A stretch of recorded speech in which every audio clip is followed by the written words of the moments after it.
Would anybody like to go first? Sure, I'll go first. We've been busy working on various things in the GTV, which I'll update everybody on soon. Feeling a little bit harried right now because there's a lot of various deadlines that we're working on to achieve. So I'll pass it over to Jonathan. Well, things are pretty peaceful here. Frankly, it seems like a lot of things have kind of slowed down.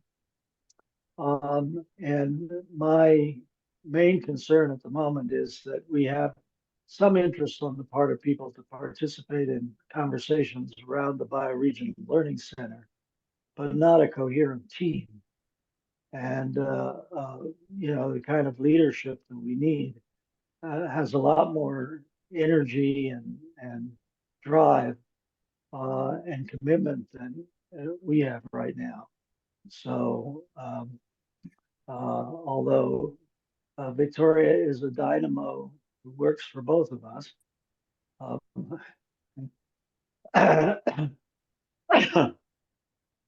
I could say I still could be a dynamo. Something happens when you get older, really. yeah, start to slow down. So that's my check-in, and I'll pass it to Kimberly. Hi, sorry I'm late. There's a lot happening here. We're not doing updates now, just checking in, is that right? Yeah, just checking in. Yeah. So it's good to be here. I was going to say I probably won't be here long, but I don't want to say that now that I'm here. So I'll probably be here for an hour. Good to see everyone. I'll pass over to William, who I just met, by the way, in a breakout session in the Rethinking Economics course. So I know what he's up to, I could tell you, but I won't. Hi, thanks. Yeah. We're just checking in like basic. Sorry, I showed up a little late too. Yeah, no worries. Yeah, our first check-ins are just how you're showing up, and then we're gonna do like bioregional updates after everybody is checked in. Okay, cool. Yeah, well, I'm just showing up definitely casually. I'm kind of taking a down day, kind of recuperation and day. Yeah, so and also like my internet isn't great, so I'm just gonna be on the audio portion and yeah, thanks. I mostly want to listen to updates. Would you like to pass it on? I think Elliot, Victoria, and Brenda are left, and me. Okay, sure, yeah. I pass it on to Elliot. Thank you, Will. Will and I hung out on when was that? Last week? Wednesday? At the EFAO conference. That was great. And I'll see you again on Saturday, probably will. There's a lot going on for me. I'm grieving, lost an elder and dear friend. And I'm also in this week of needing to be very present and clear for some strategy meetings. And I'm also at a place where I have a lot of care and support. This is my old boss slash friend slash mentor slash adopted uncle's house. And I will leave it at that and pass it over to Brenda.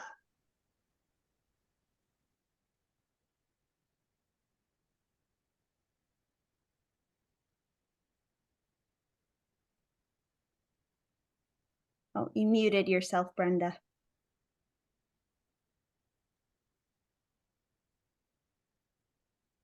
Oh, I'm not able to hear you. Can anybody else hear her?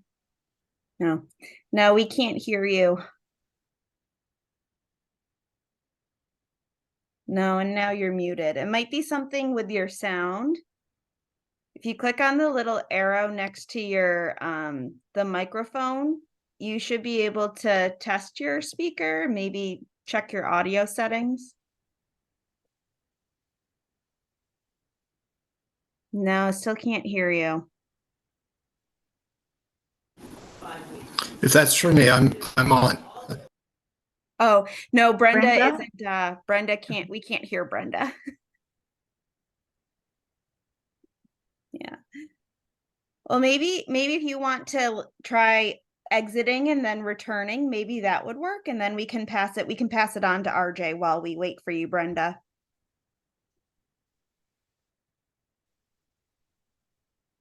RJ, would you like to check in next?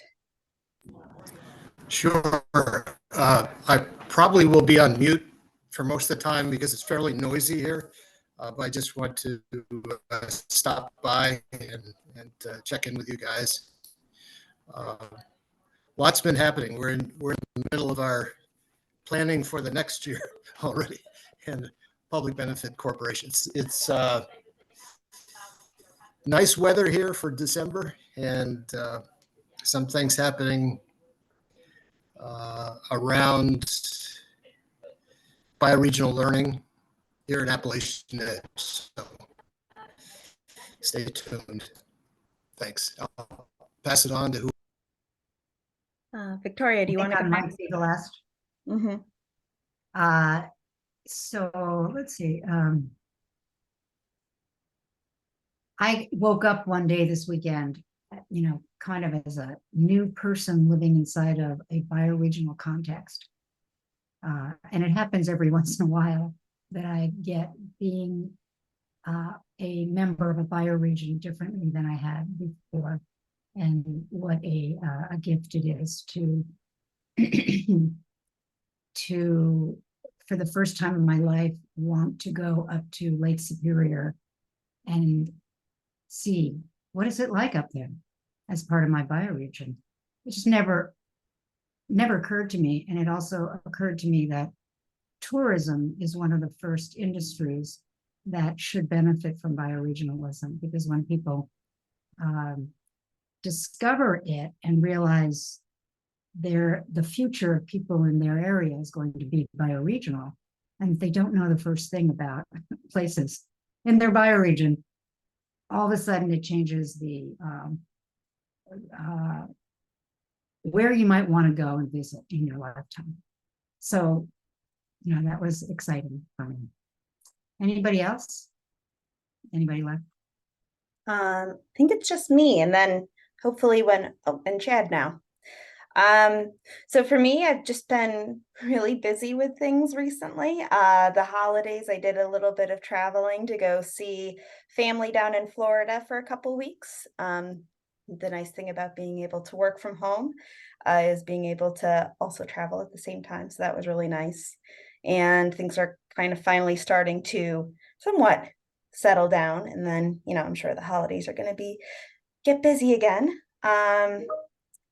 Well, so welcome, Chad. We were just doing check-ins. If you would like to just check in yourself, how you're showing up.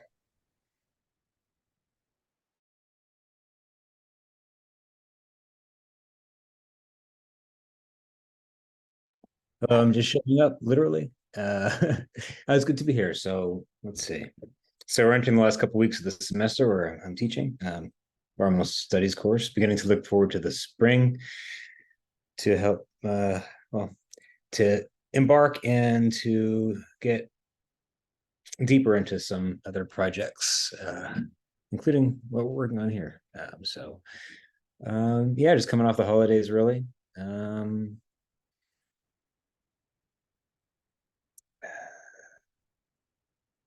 Yeah, not much quite else to report at the moment, but it's good to be back here. Yeah, thanks for showing up, Chad. And Brenda, do you want to give it a shot and see if your microphone's working?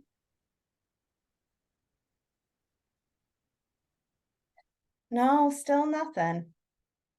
Wonder if you have headphones that are plugged in somewhere, maybe. No? You can always write in the chat and we can read it for you if you would like. Okay. All right. Well, as Brenda's doing her check-in, we can do some bioregional updates. And sorry, I'm standing in the dark right now. I had to let my dog out, and it's already getting dark. Like what, 4:30? So yeah, would Toronto like to go first? The Greater Toronto Bioregion. Let us know. So William, Elliot, Brian, what's going on up there? Sure, I can go first. We're continuing work with the student eco leaders and the elders and residents and teachers at each school. Part of the Bioregional Learning Center is this distributed network of neighborhood hubs through the schools. And so we're having our 4th gathering coming up this Saturday, which you might have seen in the design school articles. So we're combining learning plus holiday gathering. We're going to the McMichael Art Gallery, which is a preeminent Canadian art gallery that specializes in depictions of the Canadian landscape. The central part of their collection is the Group of Seven, which is a famous group of Canadian painters from the turn of century to 1920s, 30s, I believe, maybe a bit further, that had a particular way of painting landscapes in Ontario. And so we're organizing a special educational tour to explore the Group of Seven's view of the landscape, contrasting it with some contemporary Indigenous artists in their view of the landscape, and exploring that. And then we're also, hopefully weather permitting, we'll have a tour outdoors as well, where everyone will explore the forest surrounding the gallery, as well as it's by the Humber River and the Carrying Place Trail, which is a historic Indigenous trail that went from Lake Ontario up to Lake Simcoe and then connecting up to Georgian Bay and Lake Huron. So that'll be a really great experience for everyone. And then gathering for some holiday refreshments and reflections in the McMichael studio. And you probably saw in the article, Susan Graham is making these beautiful centerpieces for the tables for that portion, and putting your heart into it. They're really, really special. So that's one aspect. We're also continuing to plan with one of the student eco leaders is planning a GTB bioregional market. So we're hoping to get everyone together who expressed interest in helping on Zoom. We're looking at possibly Tuesday the 12th in the evening, but those of you who said they were interested in helping out, we'll let you know. We're also exploring the whole social regeneration side with a professor from McMaster University who has done a lot of work in working with young people and older adults. So we're having meetings around that. The the 7th Generation Bioregional Earth Summit is coming up February 5th to 10th, and that's another area of work and planning with Joe and Penny. And we'll be weaving in the Great Lakes and other bioregions around the world in different parts of that. And that's still a work in progress, and we'll keep everybody posted on that. As part of that, the bioregional funding, the 3 pillars, the bioregional funding ecosystem, the portfolio of regenerative projects, and the Bioregional Learning Center, those will be explored during the summit. So we're looking at all the different parts of how you can put together a bioregional funding ecosystem and connecting with some folks internationally. So that's a work in progress as well. So I think that covers all the updates from the Greater Tkaronto Bioregion, the GTB. I might have to leave early from this meeting this evening, but if there are any questions, feel free, and I'll open the floor to questions, and then we can pass it over to Elliot and William for updates from their parts of the GTB.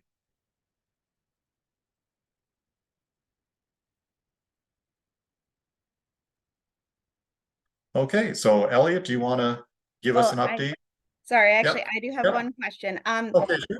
Yeah, I'm interested to know. So I know that you're bringing in a lot of these students from the intergenerational zone into the design school. Has that happened yet?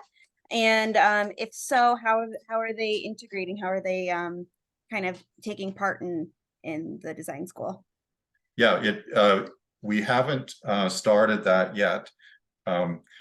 There's some things that we felt really needed to be in place before we bring in the students and the elders into the intergenerational zone. So we're just finishing some foundational pieces so that when they come in, that we'll have everything ready. So that will be coming soon, and I'll keep people posted as well. Thanks, Brian.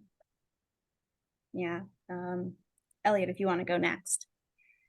I got some mint tea here. That's very good.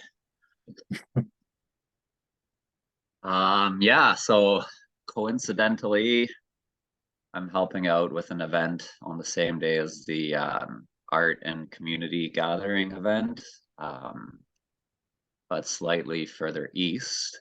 And it's one with many intersecting relationships from before and during the design school days. Yeah, so here's what we're gonna do. I've prepared some moonwood. So that is a Scandinavian method of turning trees into timber and basically using the natural processes for the tree to treat itself with its own chemicals, so that we're developing 1,000-year wood instead of wood that's gonna rot in 30, 40, 50, 60, 70 years.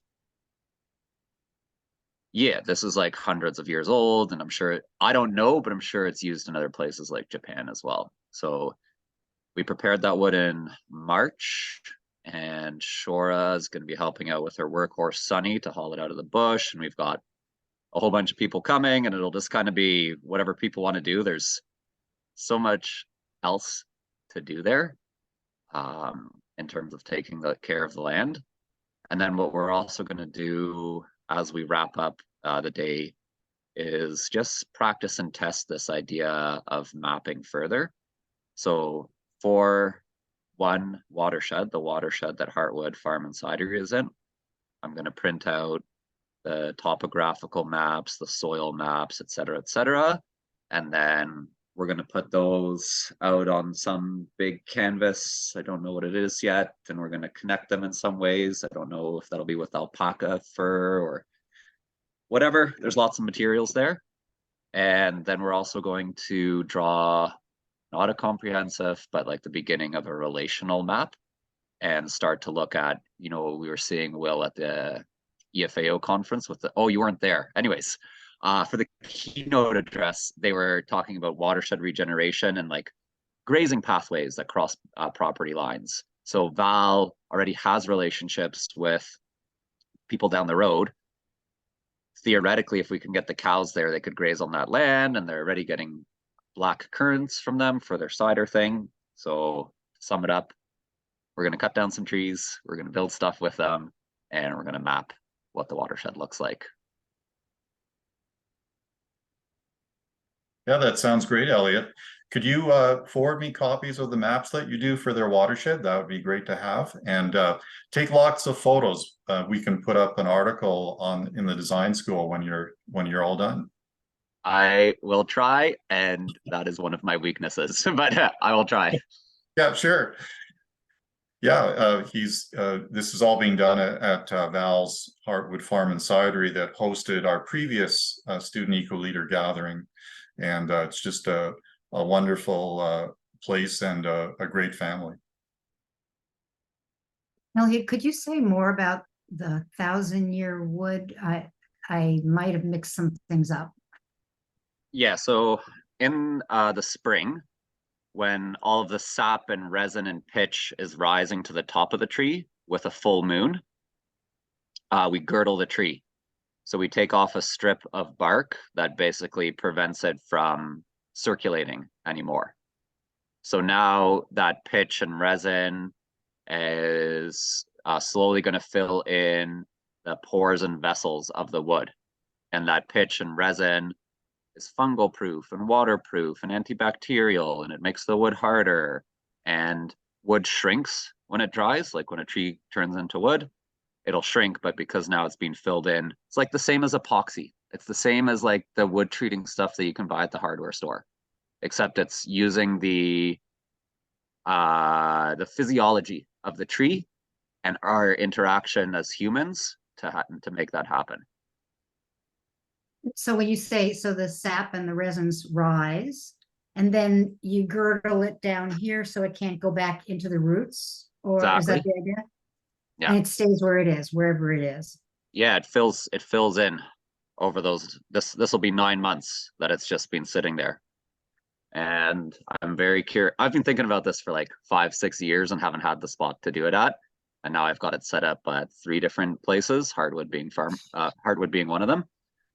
So I've been tapping the trees and it feels different to me, and they're starting to look different. And the next level will be putting my chainsaw into it and figuring out, okay, how does this work? And then doing the little DIY tests where we get a steel plate and we put the wood on the steel plate and then we drop a screwdriver on it from a certain height and then we measure the indent. And that will give us the equivalent of the Janka hardness test, which usually engineers do with all kinds of fancy equipment, but we're going to do with a Robertson number 2 screwdriver. Sounds like you, Elliot. Amazing. Really, really amazing. If I had the fancy engineering equipment, I would use it for sure. And another project that I'm working on with the Mass Timber Institute of University of Toronto, we are doing it with them. But yeah, multiple approaches.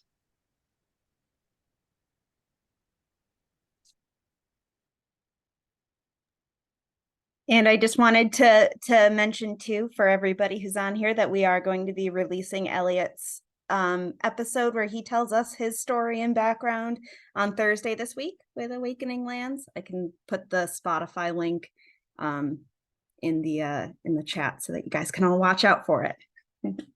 And I haven't heard it yet, but if it's any reflection of the conversation that Anna, Benji, and I had, like that felt really good to me. We talked 2 different times to develop that interview. Yeah, so if it's any reflection of that, I'll be happy with it. Mm-hmm. We've been listening to it quite a bit, so, and it's going to be good, definitely. Elliot brings a lot of knowledge and value, and talks about like different funding ecosystems too. So I think everybody's really going to like it here.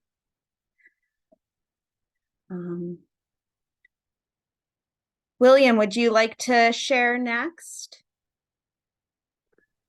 Yeah, sure. Thanks. Yeah, like as Elliot mentioned, we were at the Ecological Farmers Association of Ontario a few days ago, and it was a really great time.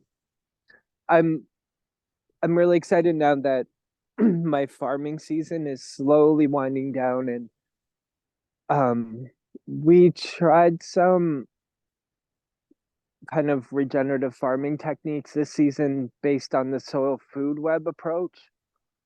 And so far, I mean, this was an excellent season, growing season here anyway, because we had the right mix of sun and rain. But yeah, what we did definitely didn't hurt our crops, and we think there's a lot of promise.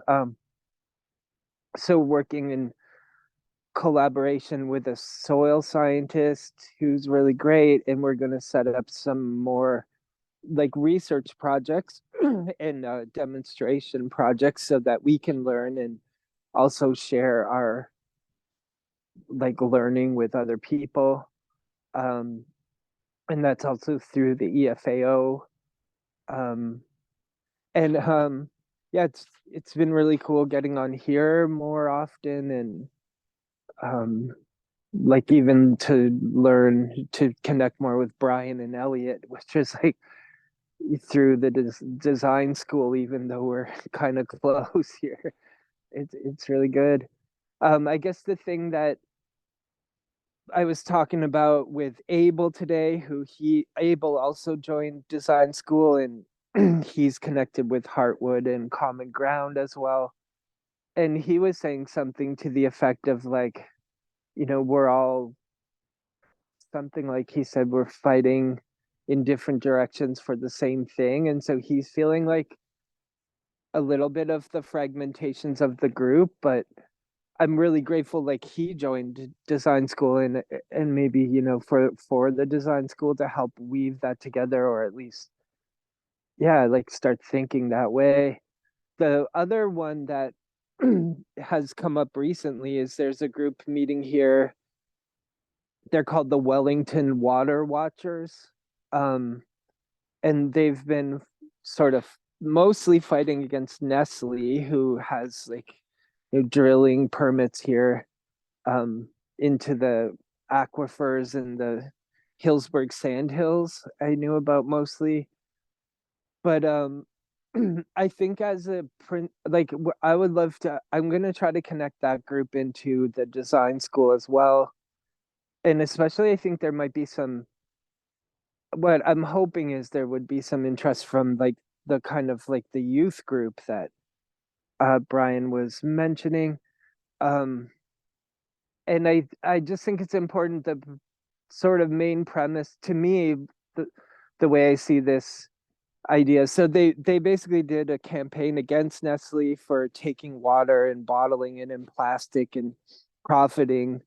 So probably a lot of you might be familiar with it, but the slogan, there's a lot of different campaigns, and this is our local one.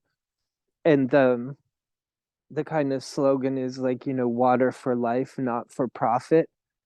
And I just think I think a lot of people might sort of agree that the one of the biggest problems with the world and with the earth and what's happening is like that we're basically, a lot of the organizations, countries, and all that are corporations are being led by criminally insane people. And this campaign to like just stop the taking of water for profit, to just say like that's just something that should be sacred, like a human right. And sure, if Ontario has an abundance of water and people are dying of thirst, then we could, if it wasn't going to harm the overall ecosystem, maybe we would take that and give that to the people who are thirsty. But that should not be something that's commodified, because water just went on to the Toronto Stock Exchange, I think, for the first time, and maybe it was last year. And so basically, the local group here, the Wellington Water Watchers, they kind of scared Nestle out of the well that's closer to us. They still have Abrafoil, I think, where they extract water and bottle it in plastic and sell it all over the place. But Nestle sold this well to a huge hedge fund called Blue Triton. And so they just hold that water reserve. I don't really know what they're doing with it, but I just feel like one important step we could take would be to set the precedent that there's something sacred. Water is sacred, and it belongs to ecosystems and living creatures, and like that should not be something. So anyway, that's what I was thinking about a bit more today, and maybe getting involved in that a bit. Yeah, so thanks for listening.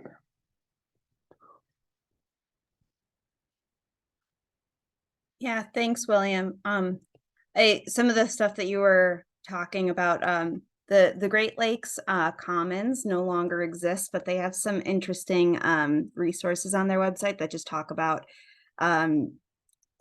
it was a international collaborative across all of the Great Lakes, and they really focused on the spirituality of water, and they it having more of the advocating for policies that gave autonomy to the waterways as well, that I think might be interesting. Does anybody else have any comments or questions for what William shared?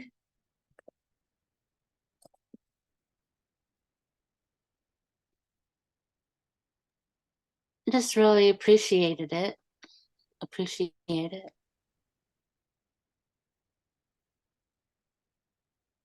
Yeah, me too. Especially all the work that you're doing with educational outreach around building the soil there. What does EFAO stand for, by the way? Of the Ecological Farmers Association of Ontario. Yeah, and I helped William with his funding. They did a documentary, short documentary of their soil building technique over this growing season. And as soon as they do the final piece of summarizing the harvest, once the short film is completed, we can post it in the design school. So it's really a fascinating process and one with a lot of potential. Wonderful. Yeah, thank you. Yeah, thanks. So I know that Kim has to get off soon. So Kim, would you like to go next for Cleveland? Sure. And I'm just gonna, there's a lot of stuff. And before I forget, I wanted, since Victoria mentioned tourism, I've been wanting to mention a really great podcast I heard on tourism that originates from Canada. And I can tell you what it's called. Travel Beyond. And there is one particular episode that says Revelstock imagines tourism 50 years from now. And it's just really interesting. It's a really interesting way and a really nice vibe of introducing all kinds of things. You know, when you think about what will this particular town look like 50 years from now? What might, given climate, given, different types of things. So I just recommend it, and I keep forgetting to mention it. So, and I think like any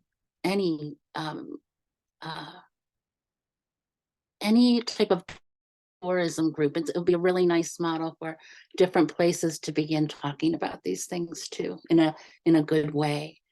So that's one Have an thing. article, like a link, or is there something that you could post on? Yeah, I mean, it's on Spotify, and I certainly can. It's not easy to find them just on the web, but the podcast on Spotify is called Travel Beyond. Okay, thanks. And yeah, and it's the Tourism in Revelstock, Canada series. So today I was in another gathering with two of our local activation team, Peter Whitehouse and Dave Nash. And I was so happy to hear Dave introduce what he was doing to this group in the frame of bioregioning work and what he's getting excited about doing here in Cleveland. And Peter is back from overseas doing a lot of things and is available. And Jillian, my daughter, this is her last week of classes, and then she graduates from Case, and she's lighter. And said in another place, she said, next week I'll be a new girl in a box, like our Zoom boxes. So I feel like some good things happening with regard to kind of activating Cleveland now that people are here. That's one thing.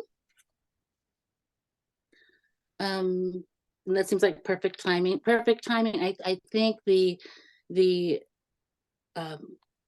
co-creating or birthing, birthing seems too hard, but co-creating bioregional learning centers, I think will be really attractive to people here, because I know there are a lot on the ground who have talked about that, regenerative farmers and people in that area. So that's another part of good timing.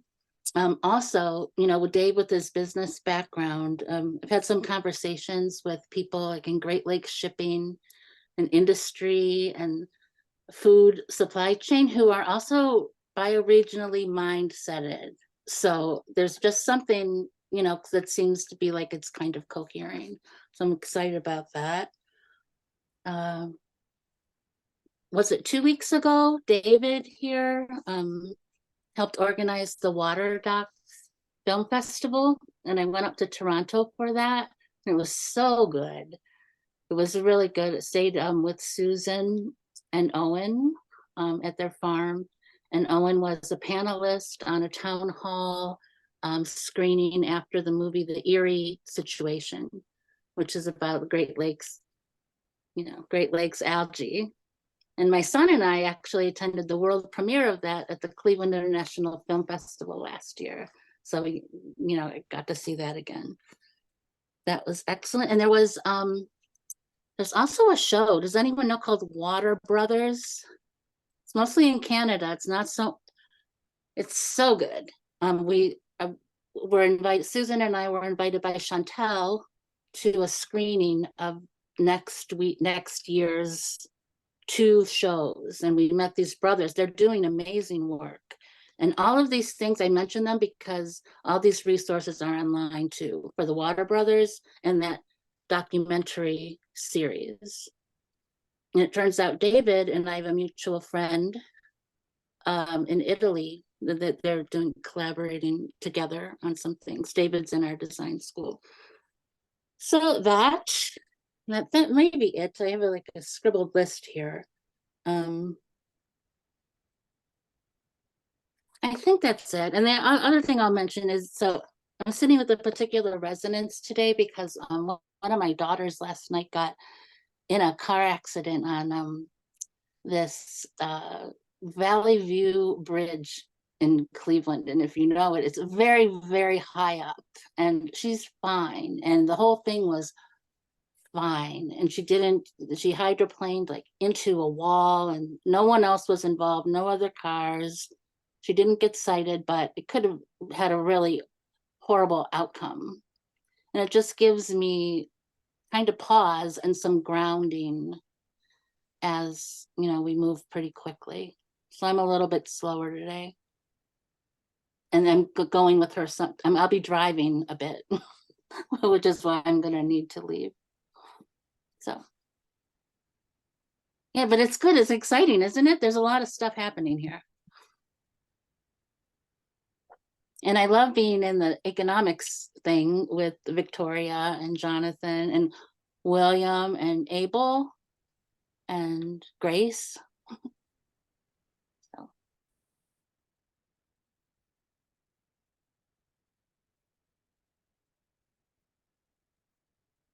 Can't hear you, Anna. Oh, yeah. My earplugs. Can you hear me now? Yeah, okay. Just glad everything's okay with your daughter. That's definitely really scary. Any comments or questions for Kim?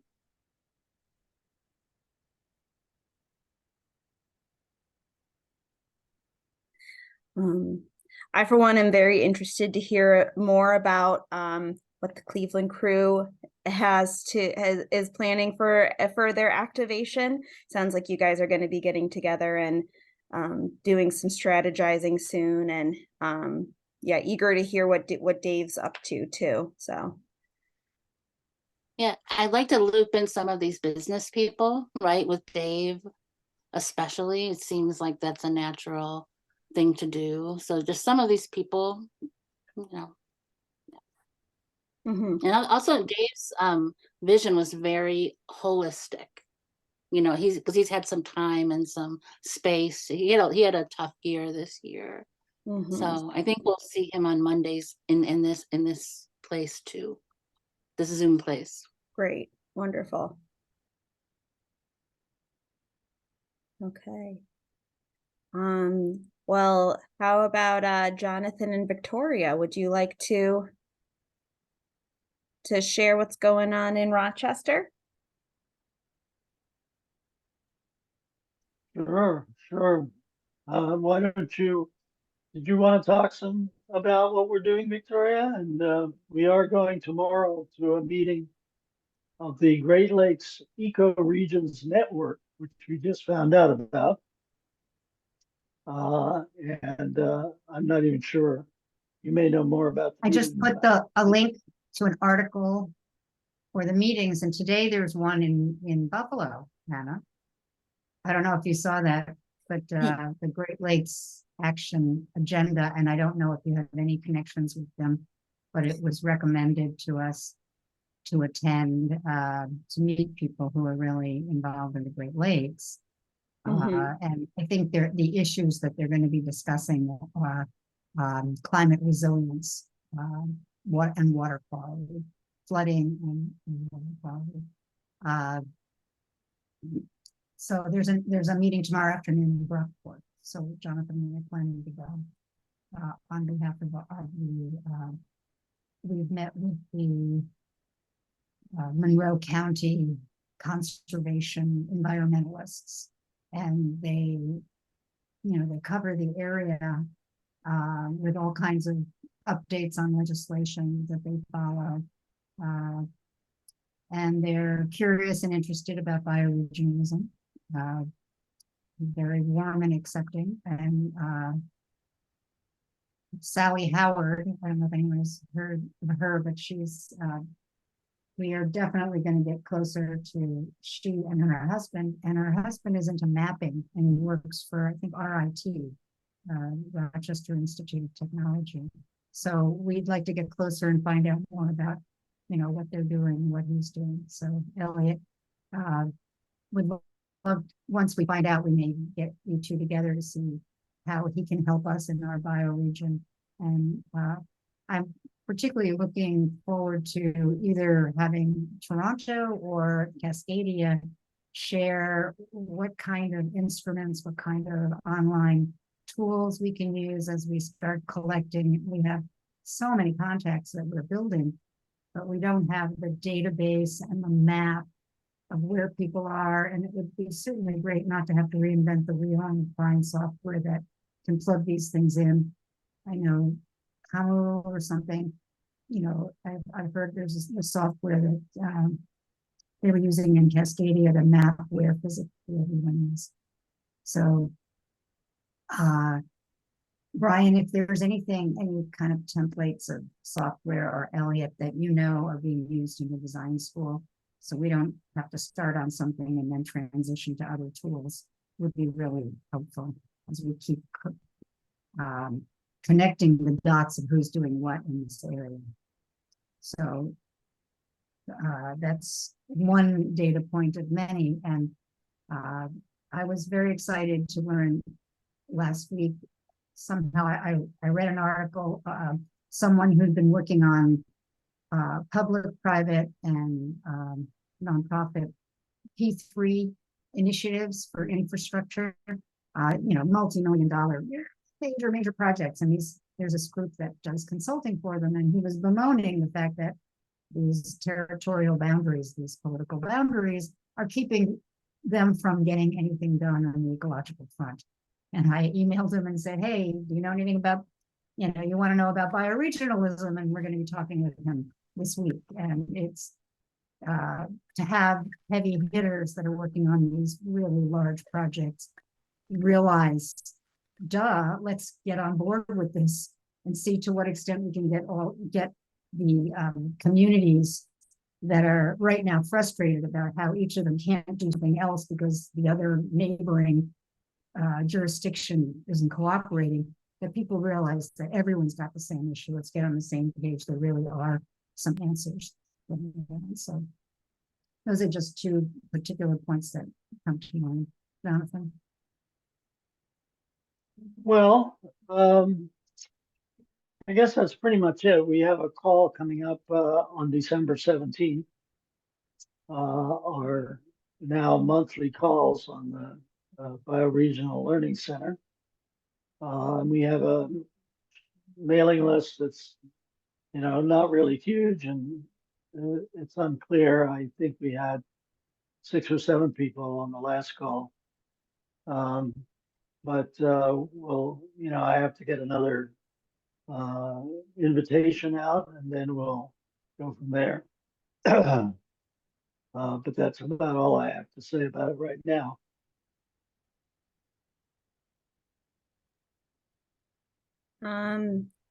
Yeah, and so I did add in a link. I actually just joined Glenn, or the Great Lakes Ecoregion Network, Jonathan, Victoria. So I did put the membership. It's a $25 donation if you'd like to join.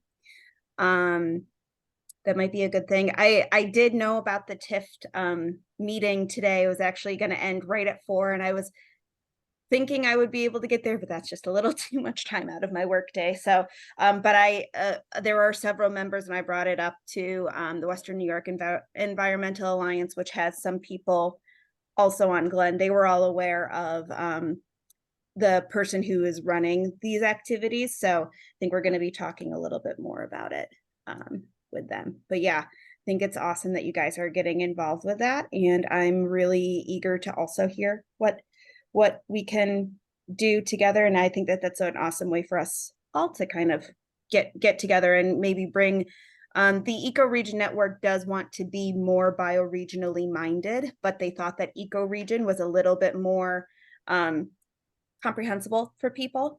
Margaret Wooster, who I put you in touch with, is a very active person on Glenn. So Right. yeah.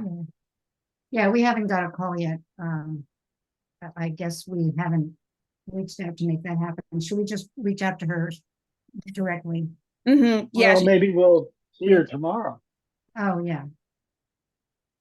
Yeah, she might be. She is very active with the Tonawanda Band of Seneca. That's not too far from Brockport, so she might be going out there. I know that she wasn't planning on attending the event at TIFF today. So. Oh, okay.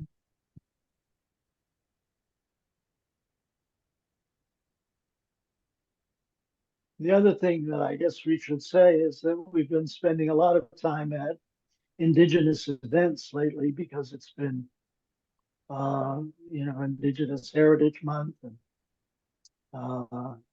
there've been events at the universities, and we're getting to know some of the people and just building relationships. There's a school called the Harley School. It's been around for about 100 years and very ecologically focused. They hired an Indigenous program director who's teaching from all the grades, kindergarten through 12th grade. And let's see. Yes, I did connect. On one of the emails, Brian, I put the 7 Generation website because I had mentioned it to her, and I said, look, if you want connections, personally happy to make them.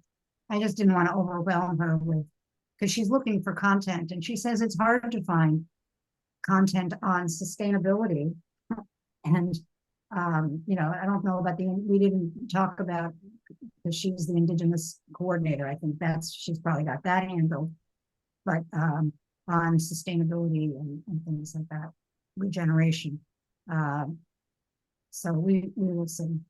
But they have some really cool things going on there. And they're interested in the bioregional outlet.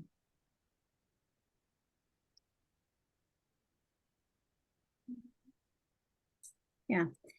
Anybody else have any comments or questions for Jonathan and Victoria?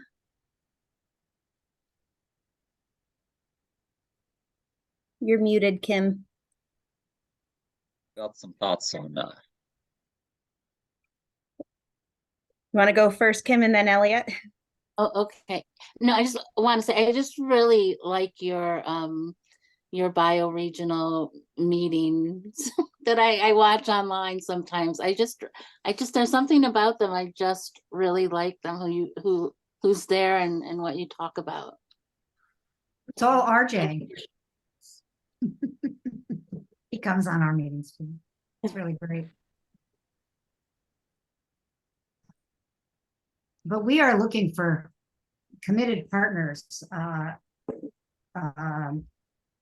before we get anything big going. And it's, I don't know if other people have advice in that regard, but to take on, you know, to really make an accountable commitment to the community that we will do X, Y, Z is a big deal. And if we don't have other people who will share the effort, I don't want to, you know, create more expectations than we can manage. I'm even, you know, trying to think about what are we going to do when Joe comes up here? We better get something on the calendar, you know, so he doesn't go away someplace else and miss us. So maybe, Anna, have you been talking with Joe about what happens after the Takaranto summit?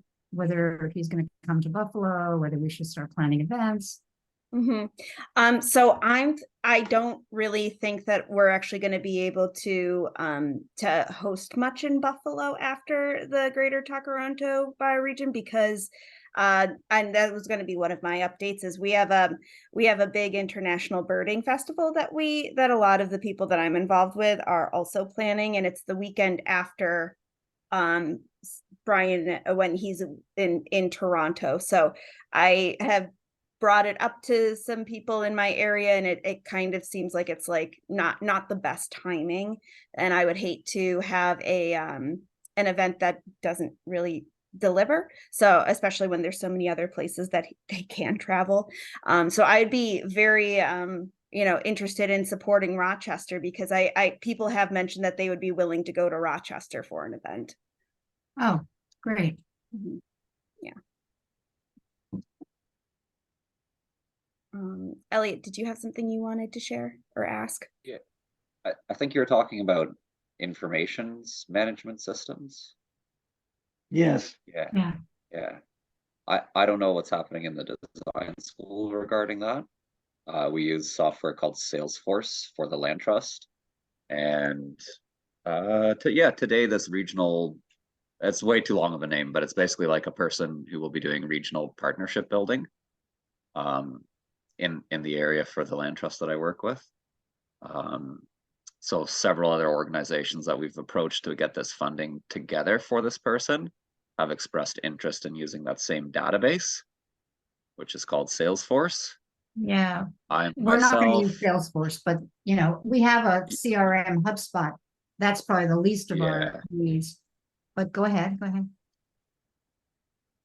and then in my opinion, nothing just replaces a person.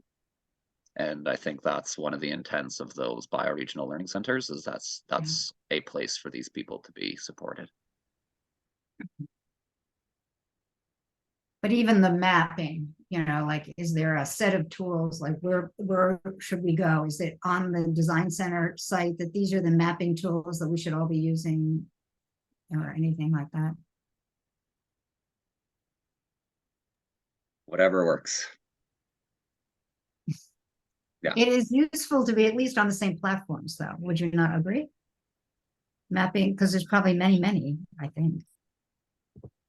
Yeah, I don't know if this is a bigger question. I don't know the answers. Okay. You might Well, it want would just be interesting to use to know, find out what you use and see if that makes sense for us. Just beginning the process.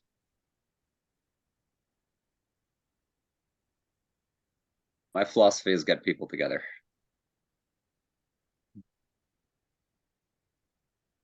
And work with the skills that people have. I have some very minor GIS skills, so I can pull these things off of different platforms. But that's not, in my opinion, where the actual inspiration and blah, blah, blah comes from. Totally agree. And Brian, if you have things that you're using, or Kim that you're using, just send us some links and. Great, thanks, Ellie. I appreciate what you're saying. I agree.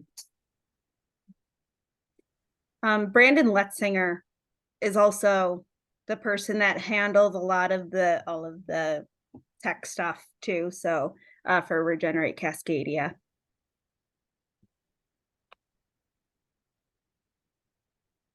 Okay.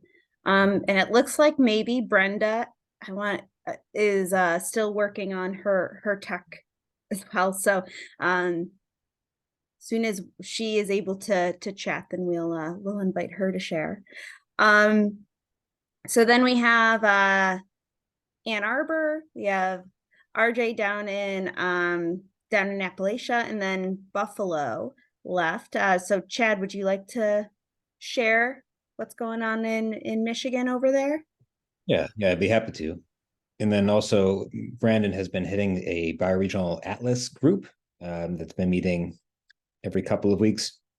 Not too much recently. A couple of weeks ago, we got together again, but there are questions around data sharing and management and GIS and so forth, as you know, as it'd be useful for the work that we're pursuing. So anybody who wants to drop in on that conversation, I'd suggest you check out the Atlas or reach out to Brandon, or the Atlas event series, or reach out to Brandon. Yeah. Let's see. I'm excited about what seems to be a renewed focus on bioregional learning centers with the upcoming learning journey and a lot of discussions happening here today. Here I see a lot of potential. When I mention the idea to people here, I'll get some nods. I haven't found any allies who are about to help craft that vision here. But I think one of my next steps is to craft the messaging, or like how to tell that story in a way that's compelling and actually actionable, so as to be able to find partners who are not only interested in the ideas, but interested in working towards something together. So there are some projects on the ground that I see as potential nuclei of a center or a network of centers here. In one, a group that I'm involved with is cooperating through an agreement. So we have an MOU with them, which consists of working with them who are a nature sanctuary, nature connection, and yoga healing center. It's very, very beautiful, but we have the potential to take on a lease with adjacent land from the county for pretty cheap, for $1 a year, and are in discussions with them on how to support the maintenance of open space and at the same time advance regenerative practices. So stay tuned for that. At the same property, there'll be a workshop we'll be hosting. I can't attend, but there's a farm here that specializes in growing living fences. So that should be pretty cool. And they actually use the word bioregion on their website. So another potential partner. There are some friends of mine, they're in Australia right now, but they're permaculturists, and they're the new owners of a farm. It's beautiful. They've really invested a lot of hard work over the last 5 or 7 years and are now opening it to the public. And the next, well, maybe 2 iterations from now, they envision a cafe and a learning center. So when they get back into town, we'll be getting together to see what sort of synergies might lie there. I'm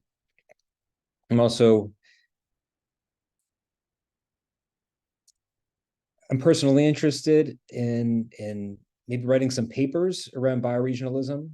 I have some ideas for beginning to sketch out some ideas for what that might look like and how we could use the term to tie into existing discussions, like around, tipping points or the ecological footprint, which I've worked on in the past, or what it means to build multi-scale resilience. I think there's actually a paper I shared in another group, which I can share again, which is exploring the last few decades of bioregionalism from the perspectives of like sustainability science. So it seems that that term is entering the lexicon potentially. So it'd be great to create some more connections there. I mean, I think that would be kind of cool and interesting, but I also think it would serve centers working together to bring the idea into the world, so we can make our separate propositions and talk here. But if there would be like a framework or templating proposals or or ways of aligning stories across bioregions, then we wouldn't have to work separately. We could share those templates across regions and just make the work more efficient and aligned. So anybody who wants to think with me about those ideas, happy to do that. Also thinking about the summit. Hopefully I'll be able to make it to Toronto for the summit in February. I'll also be interested in bringing people with me. So maybe I missed it, but if Brian has any suggestions for how to same here, she says. So any suggestions for how to like introduce the conversation or to invite people? I don't know if there's a website, RSVP list at this point or not. But if that's going to be open to the broader invites, I'd like to hear about that. Yeah, that's the lay of land here. Yeah, Chad, we're working on the schedule. It's going to be February 5th to 10th, and different themes on different days. It's going to be a mix of virtual and live streams. So if people aren't able to attend, it will be live streamed or virtual, so people can tie in. But more details will be coming, but it's February 5th to 10th. And part of it as well. We are working on a website. It's just in draft form right now. So I'll be posting that in the design school as soon as it's a little bit more finalized. Great, thank you. Yeah. I guess one other thing is a couple of weeks ago, I sat in on some of the live streams from the Noosphere 2 conference. I know that Kim knows about. Peter Winehouse was there and he was asking all sorts of great questions. I thought it was super interesting. It was like really high level and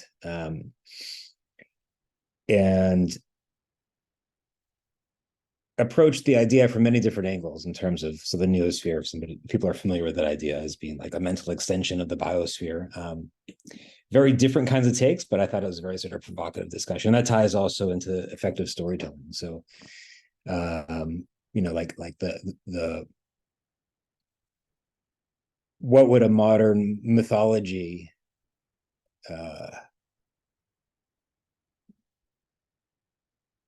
I shouldn't say modern.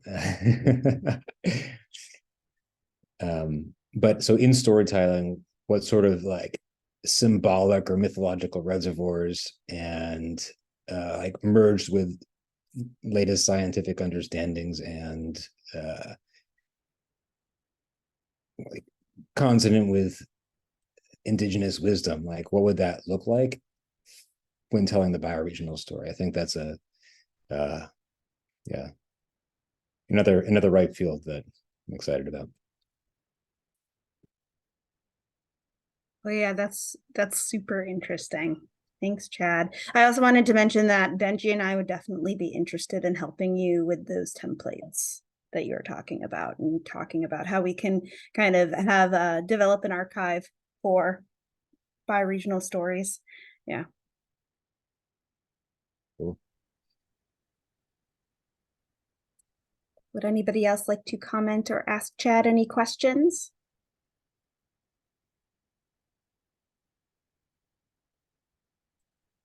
Okay. And sorry, go on, Elliot.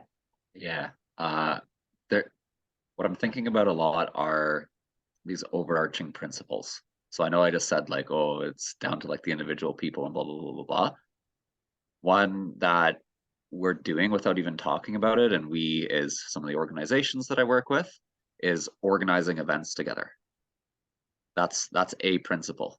So it's like, it's not come on into the design school, if that is the case. It's how do we organize something with the migratory birds people and the design school, because they're working on the same thing and they're touching that elephant in you know, yeah.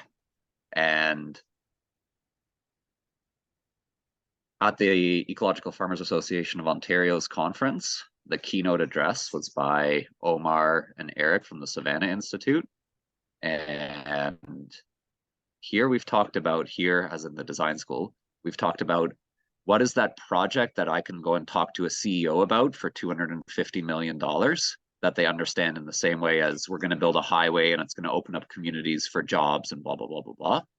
And the idea that they presented is, yeah, we need ecological connectivity across the landscape, and a really easy place to start is where it already exists, like hydro lines, like railway corridors. And they had this awesome map of the area in Wisconsin where they're from that showed like the massive potential. So there are examples, like in Toronto, there is the Meadowway project that is actively restoring a hydro corridor. So how do we continue to build off of that and then sneak in some other funding to make other stuff happen as well?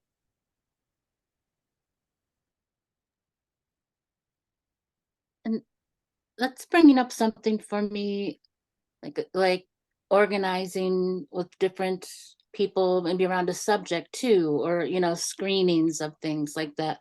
There's the new Water Brothers story coming out about peat, right? It's educational, it's beautiful, and the necessity to preserve and protect our existing you know, nature, you know, that we are in like really interesting ways. So and this one was focused on Ontario and where the peat is in Ontario. There was also one with water, and I brought home a souvenir of the purest water in the world. It's definitely, it's the purest water, and it's in Ontario, and it's right there. And you know, I know we hear a lot about there's no more water, we can't gather water, but there still is really pure water, and the people there, maybe like William, and the people who are protecting that and attempting, you know, to protect that from quarries, right? People don't wanting to build quarries. A lot of that up that I saw. You know, it's really great work, right? We all have our parts, it seems, to play. I did want to mention the pure water and organizing around that.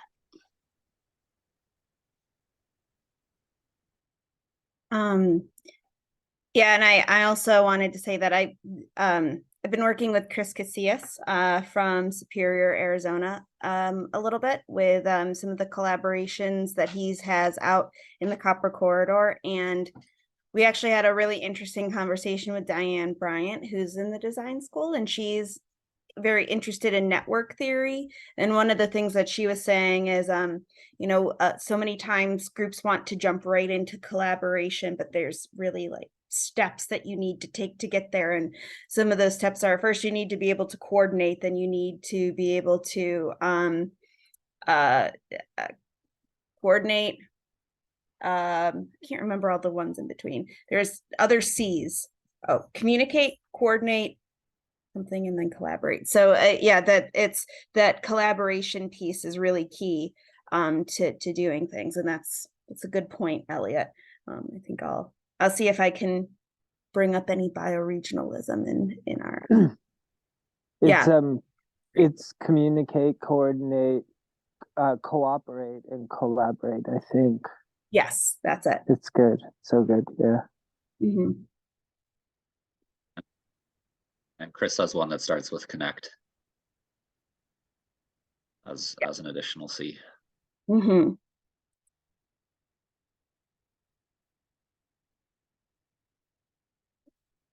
And I see that Brenda's back. I'm not sure if you have your sound. Do you want to give it a shot, Brenda?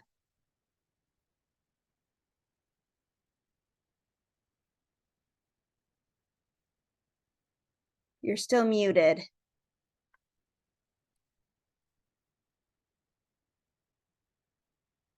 You unmuted and then you muted again, but.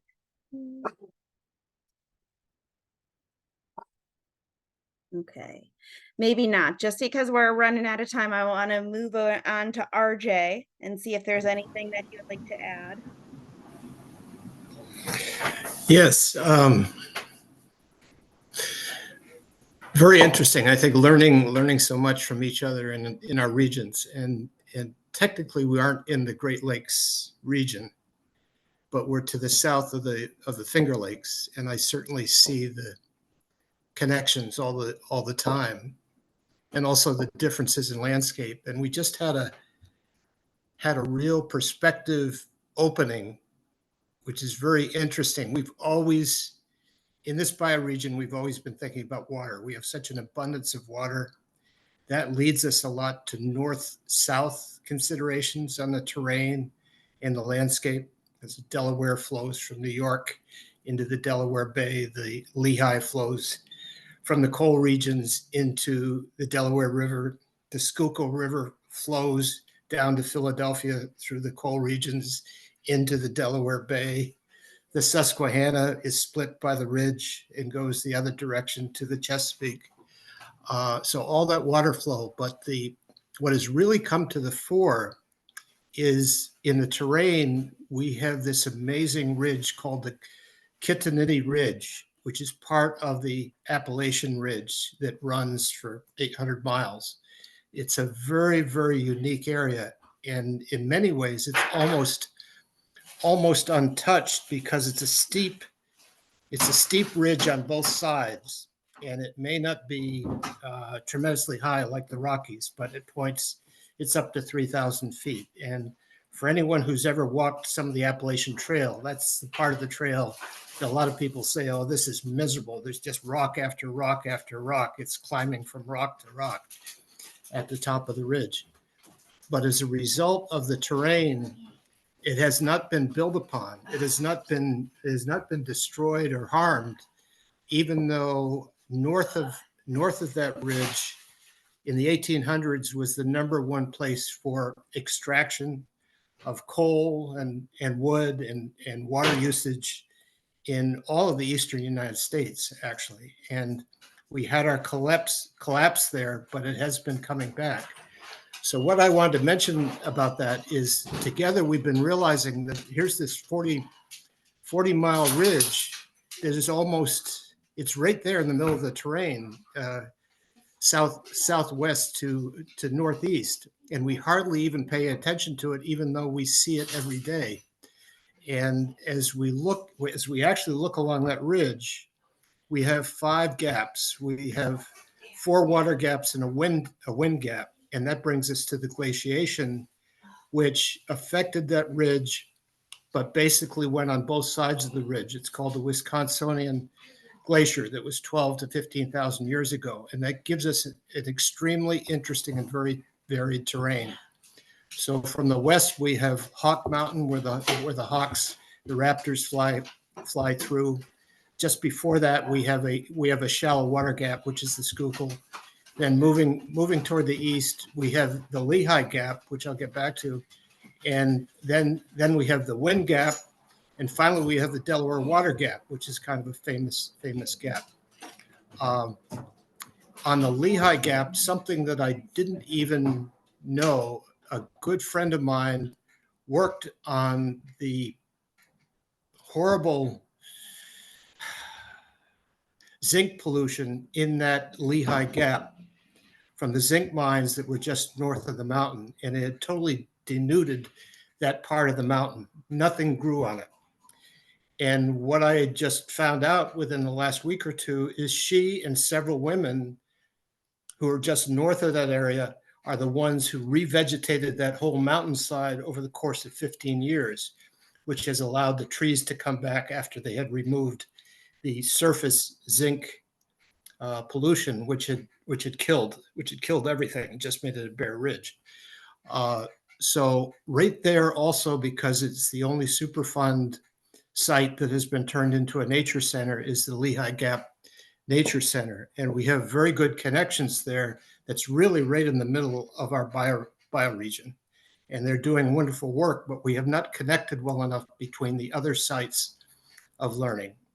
And to go a little bit further east, where the ridge meets the Delaware River, there has been, unfortunately, some recent development around warehouses and use of that land, but because of the glaciation, that is a very unique area, a high bog type area that has the results of when the glacier retreated. Elliot, you know this much better than I do. It leaves certain terrain features, and then the flora and fauna in that area are unique to the world. And trying to save that from the warehouses coming in, the industrialization coming in, because the land has been very, very cheap until the roadways came through and the developers realized, oh, we can put warehouses here. So that gives us instead of the north-south of the rivers, that gives us another way of cutting through the region in terms of learning. And I think it's a very powerful piece. And we have to connect those different sites that are doing such great work along that way, and largely have not been harmed in the past, but give us wonderful, wonderful areas to work with. So I just wanted to mention that because that's been a recent development. It's been there. We just didn't think of it. We were always thinking in terms of separate, unique places along that ridge, but they really are connected very much by the terrain. And there is also a lot of academic work going on along that ridge, but in the north-south rivers that cut through there. So yeah, I think it's a great opportunity. It will certainly help as we talk about learning centers. It will certainly help in developing the whole idea of learning centers, so that they aren't only at the universities, that they also are there where the majority of people travel and live, in everyday life. And we want to bring that aspect in. So that's a quick overview, but I think it just fits very well with what's going on in Cascadia, the Great Lakes, everything that's going on the bioregional side of regeneration and also the learning centers. So thanks for the opportunity to share that. That's what I had to say. Thanks, RJ. Actually, I'm wondering if what I have to share next, it might be of interest to you based on some of the connecting or the connecting pathways that you're talking about. But does anybody have any questions or comments for RJ?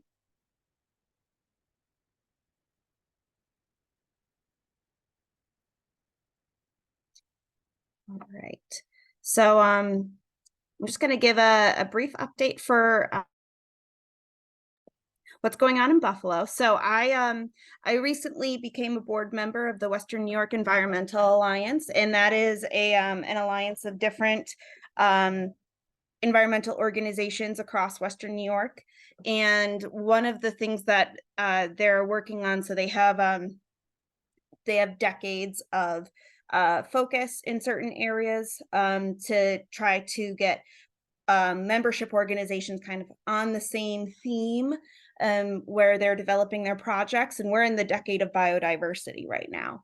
And one of the things that the Western New York Environmental Alliance has picked up is the 30 by 30 plan, which is international, federal, and state. New York State has its own 30 by 30 plan. But it's not really localized. It's really looking at the entire New York State, which for those of us who are familiar with New York State, we have the Catskills, we have the Adirondacks. Those are big portions of the state that they're including in the conserving 30% of land and water, not really focusing on the individual watersheds or the bioregions, which is what the Western New York Environmental Alliance wants to work on. So a couple of weeks ago, we had a community summit where we invited members of the community to come and share their thoughts on what is considered protected land, what types of protected land and ecologically productive land would we want to be including in this 30 by 30 plan so that we can help develop model ordinances for different municipalities at the county and more community level to adopt to promote the 30 by 30 in Western New York. And I think that the presentation, we also had presentations from different member organizations at the summit as well. And the thing that I thought was the most exciting was what Western New York Land Conservancy shared. And there's a young man by the name of Marcus, I can't remember his last name, but he's just took over as the director of their Wild Way program, and it was so inspiring. So I just wanted to share this. If anybody is familiar with this this idea of the different wild ways, there's a Wild Way network where they're focusing on connecting corridors. So they're looking at the entire landscape, and this is the this is the Eastern Wild Way, where they're looking at the dark green is currently protected land, in conserved land. The light green are the connecting corridors that can provide connecting pathways for animals to migrate along the eastern seaboard. And those are kind of areas where that's either we want state or local governments to preserve parks, or it's working with landowners to join a land trust, a community land trust. So this is what the overall vision is for the Eastern Wild Way. There's also a Midwest and a Pacific Wild Way. And this is kind of a zoomed in area of New York State, where they are in the Western New York Land Conservancy is specifically focusing on here around Buffalo. And if I zoom in too much, I end up losing the picture. But that was one of the focuses, was this this outreach to community members. And we're going to be wrapping it in with our 30 by 30 programming to really see if we can get key people. We're not just focusing on the general public, but also just like key people along these connecting corridors to see if we can start turning those into wildlife habitats, places where we're growing more native vegetation. A lot of this is more out in the boonies, so it is a pretty rural area to begin with. And in addition to that, we're also focusing on a lot of urban projects as well. So we're part of the Grassroots Garden Network. That's a network that I'm part of, and it's all urban community gardens. Buffalo has a pretty extensive network that branches into Niagara Falls. So how can we, like, they're very interested in finding abandoned lots to turn into these community gardens that are a little bit more pollinator friendly and wildlife friendly. So those are some of the initiatives that we're focusing on, and it's going to include the reason why that they invited me to join was because I've been very outspoken about community engagement. There's Elliot came to talk to them about some ideas around mapping and using that for community engagement and education. So that's going to be a big piece to it as well. All right. So yeah, any questions or comments before we kind of wrap up?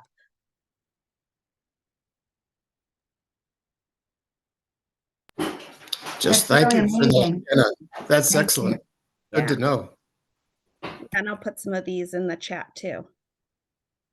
This Yeah, is and then something I've already. Paper in conservation was a paper in the annual review of environment resources. It sounds like it's just what you're talking about. It's on climate integrated conservation strategies. Mm-hmm. Yeah, that'd be great to share. Thank you.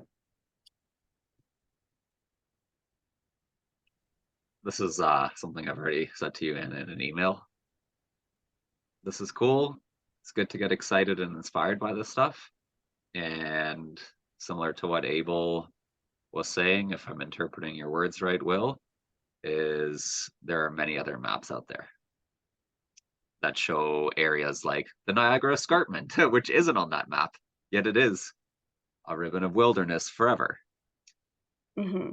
So that's what I'm thinking about. And I think that'll be what's really interesting about that GTP summit is how effective is it at bringing people together and starting to really work together with the joy, efficiency, and urgency that is needed in these times. Yeah, absolutely. And that's why there were a couple of people who, in the Western New York Environmental Alliance who are interested in going to Toronto, but like how excited they all got just to talk to somebody from Canada who's doing similar 30 by 30 work. It was crazy how excited the board got. So any opportunities for doing that, I definitely so yeah, maybe Brian, we can chat about how we can better connect with everything going on at some point and with my network here. Yeah.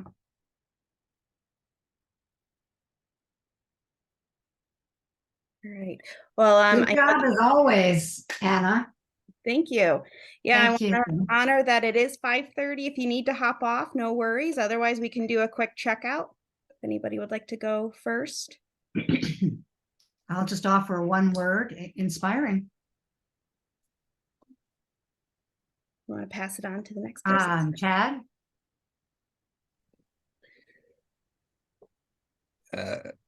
Great foundation for the new year. I'll pass it on to Elliot. I sent you an email, Chad. Yeah, cool. I'll pass it on to RJ. Yes, inspiring. I'll pass it on to Jonathan. Yes, very appreciative. And I'll pass it along to William. Thanks. Yeah, same with me. And slowly learning. Great. Well, thank you, everyone. We'll see you all. I think the next time that we see you all will be in January. So everybody have a good night. Great. Thank you. Bye. Bye.